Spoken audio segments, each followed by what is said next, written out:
আসসালামু আলাইকুম, welcome to toto company. এখন সময় বিকাল 4:20। বাট বিকাল 4টা বাজলেও আশেপাশে আবহাওয়া দেখে কী মনে হচ্ছে আরও সন্ধ্যা সন্ধ্যা লাগছে না। এটার একটা কারণ হচ্ছে আকাশে অনেক বেশি মেঘ আছে, এক পাশে সূর্য এখনও আছে, বাট এই মেঘের কারণে আবহাওয়াটা কেমন জানি গুমুট হয়ে আছে, একদম মেঘলা মেঘলা একটা ওয়েদার। এই যে পাশেও সূর্য আছে, বাট মেঘলা ওয়েদার। আর এই মেঘলা ওয়েদারে বের হয়ে গেছি, তো কোথায় যাব ওভাবে ফিক্সড কিছু নাই। পিছনে একটা ছোটো ভাই আছে, বের হয়েছি, ওরে নিয়ে বের হয়েছি। তো বের হয়েছি, যাচ্ছি। ওরে বললাম কই যাব, বলতেছে ভাই চলো এই জয়পুরহাটের দিকে যাই। তো জয়পুরহাট যাব না, ক্ষেতলালের দিকে যাব। ক্ষেতলালের দিকে জানি ওইখানে কি একটা নদীর পাড়ের ওরকম একটা জায়গা আছে নাকি ভালো। তো ওইখানেই যাওয়ার হুটহাট প্ল্যান, যেটা আর কি মানে বাসা থেকে বের হওয়ার পরে প্ল্যান হয়েছে যে কই যাব। তো ওই জন্যই যাচ্ছি। অলরেডি চলে আসছি, না ক্ষেতলালের কাছাকাছি আসি নাই, তো আরও দূরে আছি। বেশিক্ষণ লাগবে না, মেবি আর 20 কিলো, 15 থেকে 20 কিলো রাস্তা হবে। আর এই রোডটা কিন্তু অনেক সুন্দর, দেখছেন না? আমার বরাবরই ফেভারিট যেরকম রোড, এটা হচ্ছে সেরকম একটা রোড। চারপাশে সবুজ গাছপালা আছে, পেছনে রেখে আসলাম ওই জায়গাটা অনেক সুন্দর, মানে রোডটাও সুন্দর, গাছপালা আছে। আর এই তো এরকম রোডে আসলে একটা সুবিধা কি, আশেপাশের এই যে আবহাওয়াটা বোঝা যায়। দেখেন এই যে ধান, এখন ধানের পেক পাকবে আর কি, সেই সময় ধানগুলো সোনালি হয়ে যাচ্ছে। কিছু ধান সোনালি হয়েছে, কিছু ধান আবার সবুজ আছে। তো দেখতে ভালো লাগে। এ পাশে পুরোটাই এরকম, ডান পাশেও আছে।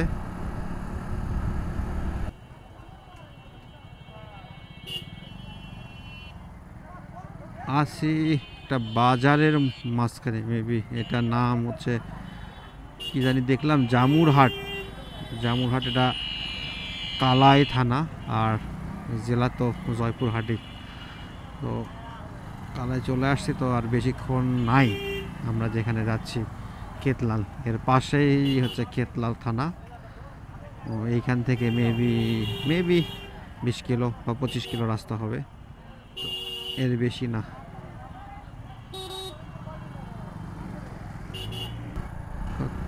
আপনারা অনেকেই বলেন ভাই ভিডিও অনেক লং হয়ে যাচ্ছে, 15-16 মিনিট বা তারও বেশি হয়ে যাচ্ছে। আসলে কি, আমি যখন মানে ক্যামেরাটা অন করি আর কি, আমি কথা বলতে নেই ভাই। কথা বলতে নিলে আমার যেটা তো ভালো লাগে, আমার মন থেকে যেটা আসে আমি তো সবসময় সেইটা বলি। তো এইটা বলতে গেলে অনেক সময় অনেক কিছু বলে ফেলি। তো যখন আমি ভিডিও নিয়ে ওইটা এডিট করতে বসি, তখন মনে হয় না যে আমি এটুকু বাদ দেই, এটুকু কাটসাট করে এটুকু রাখি, এটুকু ফেলে দেই। এইটা কাটসাট করতে ইচ্ছা করে না, কারণ আমার যেটা ভালো লাগে আমি তো সেইটাই বলি। তো সেই ভালো লাগা যদি আবার আমি একটু কেটে ফেলি, তো এইটাতে আমার কাছে কেমন জানি লাগে। এই জন্যেই ভিডিও একটু লং হয়ে যায়। তারপর আমি চেষ্টা করতেছি ভিডিওগুলো আরও শর্ট করার।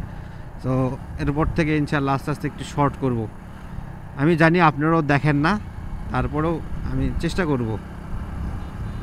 আর সুজুকি বাংলাদেশকে নিয়ে বা সুজুকি নিয়ে একটা কথা না বললে না। সুজুকি যেটা বাংলাদেশে করছে, একদম ভাই 5S সেন্টার লঞ্চ করে দিয়েছে বাংলাদেশে, সর্ববৃহৎ। শুধু বাংলাদেশে না, ওরা তো বলতেছে হয়তো বা ওয়ার্ল্ডে সর্ববৃহৎ একটা সার্ভিস সেন্টার। প্রায় 22,000 স্কোয়ার ফিটের একটা সার্ভিস সেন্টার। 22,000 স্কোয়ার ফিট, বুঝতেছেন কত বড়। এখানে থাকবেন বাইক তো থাকবে, স্পেয়ার পার্টস থাকবে, সার্ভিস থাকবে, সাথে রাইডিং একাডেমি অ্যান্ড টেস্ট রাইডের ব্যবস্থা। মানে 5S, এক জায়গায় একদম 5S। এইটা বাংলাদেশে এই প্রথম যে কেউ কোনো কোম্পানি 5S সেন্টার। সবার আছে 3S পর্যন্তই আছে, আমি 5S কোনো শুরু নাই।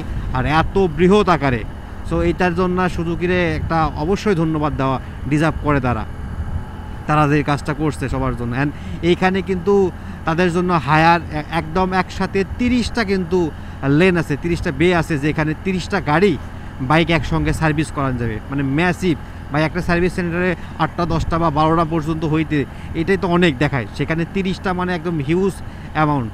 তো এখন মনে হয় আশা করা যায় সার্ভিস আগের থেকেও অনেক ভালো হবে। আর এটা হচ্ছে ঢাকার তেজগাঁয়ে করছে।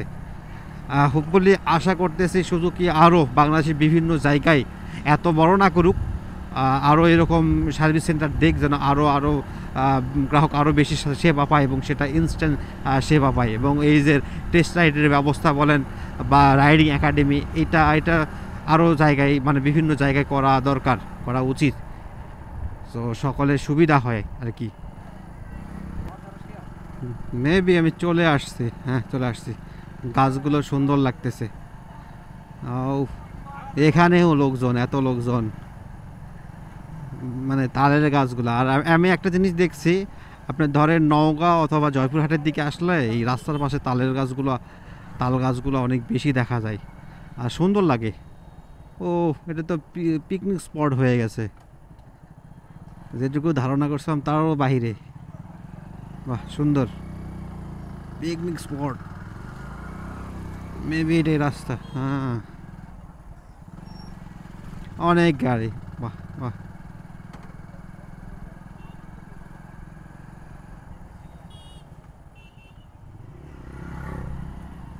আসেন একটু সামনের থেকে ঘুরে আসি, তারপরে এইখানে বুঝবো নি।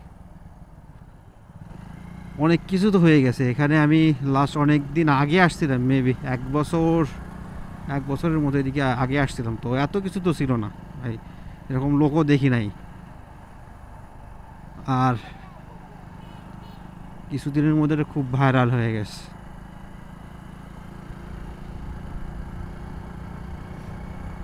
সামনের রোডটা কিন্তু আরও সুন্দর, দেখেন না? এটা ওই ইউক্যালিপটাস গাছ লাগাছে, এটা বেশি সুন্দর। আচ্ছা এদিক থেকে ঘুরে আসি, দেন আসতেছে এদিকে। ও এক ফ্যান্টাস্টিক একটা রোড, অন্যরকম একটা ভাইবের রোড চলে আসছে। দেখছেন ভাইব, দেখছেন? এইটা অনেকটা হচ্ছে এই রোডটা কীরকম, আপনি যে পার্বত্য চট্টগ্রামের গেলে বান্দরবন বা রাঙামাটি এই টাইপের রোড দেখবেন, কিন্তু এইরকম গাছ তাই অন্য গাছ দিয়ে এরকম টাইপের রোড আছে। লাস্ট যখন আমি বান্দরবন গেছিলাম, সো এইরকম আমি রোড পাইছি, সুন্দর। মেবি এদিকে আর খুব বেশি কিছু নাই, আর এদিকে যাবও না, সন্ধ্যার হয়ে আসতেছে। সামনে যাই, ওইখানে দাঁড়ায় তারপরে ব্যাক করব। সো এখানে আইসা যেটা বুঝলাম, এটা বেসিক্যালি হচ্ছে এটা নদী। এটা হচ্ছে দেখতেছেন, এটা হচ্ছে তুলসীগঙ্গা নদী। সো তুলসীগঙ্গা নদীটা খনন করছে আর কি, খনন করে এই পাশে দেখেন ওই যে সামনে ওই যে দেখা যাচ্ছে, ওইটা দেখেন অনেক বেশি উঁচা করছে এটা, মানে বাঁধ দিছে আর কি, বাঁধ দিয়ে সিস্টেম দেওয়ার কারণে একটু অনেকটা উঁচু হয়েছে, নদী থেকে অনেকটা উঁচু। যে এখন নদীতে পানি নাই তো এই জন্য দেখা যাচ্ছে না, উঁচা হওয়ার কারণে এইটা একটা মোটামুটি একটা মানুষের আসে বসে থাকা বা বেড়ানোর একটা জায়গা হয়ে গেছে। সো আমাদের এখন তো মানে মানুষের যে খোলামেলা জায়গাটা, হয়তো আমরা যারা গ্রামে থাকি তাদের কাছে হচ্ছে জায়গাটা অনেক আছে, অনেকে যারা শহরে থাকে সো তাদের কাছে তো এই জায়গাটা এখন অনেক কমে গেছে। দেখেন না, যেখানে ছোটোখাটো একটু পার্ক হইলে বা একটু খোলামেলা জায়গা হইলে সেখানে অনেক লোকের গ্যাদারিং হয়। সো এইখানেও সেইটাই হয়েছে, মানে এখানে রাস্তা আছে আর হিউজ পরিমাণ লোক। এখন বিকালবেলা, আজকে শুক্রবার, আমি যেহেতু শুক্রবারে আসছি, সো লোকটা একটু অন্য দিনের তুলনায় একটু বেশি। আর এটা হচ্ছে নদী, আর ওইটা ব্রিজ, ওটা হচ্ছে ব্রিজের ওপরে অনেক লোক আছে। অ্যান্ড দেন এখানে আছে, আর এইটা চলে গেছে একদম অনেক দূরে চলে গেছে আর কি। এটা অন্য নদীর তুলসীগঙ্গা নদী। তো আসলাম আমি এর আগে যখন আসছিলাম, সেটা মেবি আরও 1-1.5 বছর বা 2 বছর আগে আসছিলাম, তখন এরকম ছিল না ভাই। জাস্ট আমি সোজা এই রোড হয়ে চলে গেছি, বা এরকম লোকজন আমি কখনো দেখি নাই। তো হুট করে আসার পরে এত লোক দেখলাম, সো দেখা মনে হলো যে এটা কেমন অন্যরকম। তো আসলে ভালো লাগলো অবশ্য, অনেক দিন পরে এরকম একটা জায়গায় আসলাম, ভালো লাগছে। বেশিক্ষণ থাকবো না, একটু ঘোরাঘুরি করব, তারপরে এখান থেকে চলে যাবো। সন্ধ্যা লাগতেছে, মেবি 5টা বেজে গেছে, আর এখান থেকে বাসায় যাইতে আমার প্রায় সময় লাগবে, মেবি 40 মিনিট বা 50 মিনিটের মতো সময় লাগবে। একটু বসি, আর ওই যে ওইখানে নিচে একটু নিচে যাওয়ার মতো জায়গা করেছে সিঁড়ি। এখানে আবার আরেকটা কিন্তু রেস্টুরেন্টও হয়েছে, এখানে দেখলাম একটা দুটো রেস্টুরেন্ট হয়েছে। ওই পাশে ছোটো ছোটো ফুচকার দোকানগুলো, ফুচকা বা ঝালমুড়ি এরকম দোকানও হয়েছে। সো এখানে আসলে আপনারা সব ফিলই পাবেন, এখানে একটি খোলামেলা ফিল পাবেন, নদীর ফিল পাবেন, দেন হচ্ছে আপনি চটপটি ফুচকা বা এইটাও হচ্ছে করতে পারবেন। সো আশেপাশে যারা যদি থাকেন আসতে পারবেন এখানে। জায়গাটা ভালো লাগলো আর কি দেখে। এমনিতেই আইসা বসে থাকার মতো একটা জায়গা, হাতে যদি 1-2 ঘন্টা সময় নেন, মানে খোলা একটা আবহাওয়ায় পরিবেশে আপনি বসে থাকতে পারবেন। জায়গাটা ভালো, আর এরকম একটু হালকা হালকা বাতাস পাইলে তো অন্যরকম একটা ভাইব।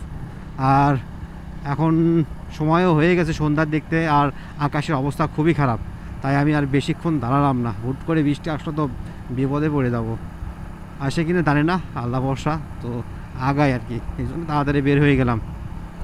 তো এই তো এইটুকুই, বিকালবেলা হুট করে বাসা থেকে বের হইলাম, একটা জায়গায় আসলাম, দেখলাম, ঘুরলাম ফিরলাম, এখন বাসায় চলে যাচ্ছি। এইটাই তো ভাই লাইফ, এমনি। তো তাইলে আজকের মতো ভিডিও শেষ করতেছি। আর জয়পুরহাট বা আর আশেপাশে কেউ থাকলে এখানে আসতে পারেন, আসে ঘুরে যাইতে পারেন, ভালো লাগবে। বিকালবেলা সময়টা আপনি কাটায় যাইতে পারবেন।